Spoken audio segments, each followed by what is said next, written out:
बांकुड़ा जिला रेन गेल चानाच रेन पटुआ कुड़ी गिदर पावली किस्कू दिल्ली रे फिन स्विमिंग खेलोंड हेप्राव रे गोल्ड मेडल हामेटका बड़ाय कना जे बांगमा अडी हारकेत तालाते बांकुड़ा खन दिल्ली दे सेटल लेन तहेन मेंदो चेदा से ट्रेन मिस खातिर ट्रेन रेना जनरल बोगी रे देख कते सेटल हुई कान तया मेनते लई कान तया पावली किस्कुआ और इना तयम बेंगल दल रेन हुई कते under water sports federation of India वा सापड़ावा कान चतुर्थ जातीय फिन स्विमिंग चैंपियनशिप रे रिले रेस रे गोल्ड मेडल हामेट की आप पावली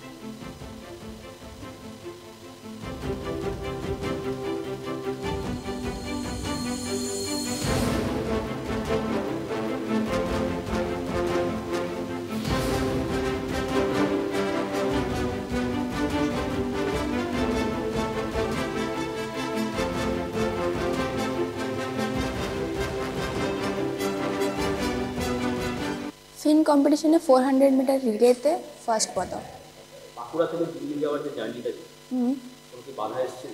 হ্যাঁ এসেছিল ট্রেন মিস করা থেকে এরপর হেঁটে হেঁটে যাওয়া থেকে অনেকগুলো দেরি করে পৌঁছানো অনেকগুলোই ট্রেনটা কিভাবে মিস করলে? ট্রেনটা মিস হয়েছিল প্রথমে আমরা ভেবেছিলাম যে রাজধানী ট্রেনে যাচ্ছি তারপর আমাদেরকে টিকিট দেওয়া হয়েছিল অন্য ট্রেনের আমরা সেটা ওটার নাম্বার যেহেতু আলাদা তো আমরা ভাবলাম যে ট্রেনটা তারপর আমরা জিজ্ঞাসা করলাম যে ট্রেন কি চলে গেছে দেখুন বলছে হ্যাঁ চলে গেছে দীপা আমি কানতে বসে গেছিলাম যে গেল তারপর বলছে যে ট্রেনটা কোনো মিস হয়নি কারণ দিল্লি ট্রেন আসেইনি তো তোমরা মিস কী করে করবে দিয়ে পর আমরা ট্রেনে দাঁড়িয়ে দাঁড়িয়ে জেনারেল ক্যাটাগরিটাতে গেলাম অ্যাডজাস্ট করে ব্যাস এটাই ছিল রিলে ছিল আরও ইন্ডিভিজুয়াল ছিল কিন্তু ওটাতে আমার হয়নি আই হোপ নেক্সট ইয়ার যেন হয় কতটা স্যাটিসফাইড? রিলেতে আমি আমার বেস্ট দিয়েছিলাম কিন্তু বাকিগুলোতেও বেস্ট দেওয়ার চেষ্টা করেছিলাম কিন্তু আমার হয়নি আমি এখনও পর্যন্ত স্যাটিসফাইড নই আমার পারফরমেন্স নিয়ে আর পরের বছর চেষ্টা করব। ফিন সুইমিং একটা সাঁতারের একটা নতুন অধ্যায় বলতে পারেন।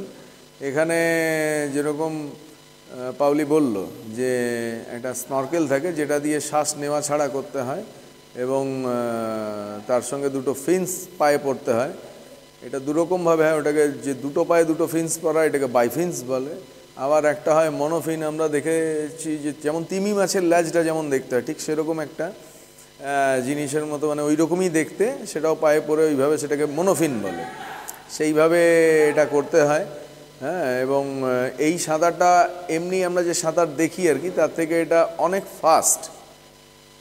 ফাস্ট যেহেতু আমাদের পায়ের যে পাতা তার যে সাইজ তার তুলনায় এটা অনেকটা বেশি, ফলে জল কাটে অনেক বেশি এবং সাঁতারটা দেখতেও খুব ভালো লাগে। যে চোখের নিমেষে একটা 50 মিটার সুইমিং পুলে নামলেই সঙ্গে সঙ্গে শেষ হয়ে যায়, এত ফাস্ট এই সাঁতারটা। তো এটা একটা নতুন দিক আর কি সাঁতারে। ইতিমধ্যে এই পাউলি যে কম্পিটিশনে গোল্ড মেডেল পেল রিলে গ্রুপে, এটা 4th ন্যাশনাল। হ্যাঁ, মানে বিগত 4 বছর ধরে এটা মানে চলছে আর কি ইন্ডিয়াতে, ভারতবর্ষে। তো এটা আমাদের কাছে খুব গর্বের যে এরকম একটা প্রত্যন্ত জেলাতে ও সাঁতার এইটাকে শিখেছে এবং জেলা স্তর রাজ্য স্তর পেরিয়েও একদম জাতীয় স্তরে একটা স্বর্ণপদক পেল। এটা আমাদের কাছে ভীষণ গর্বের।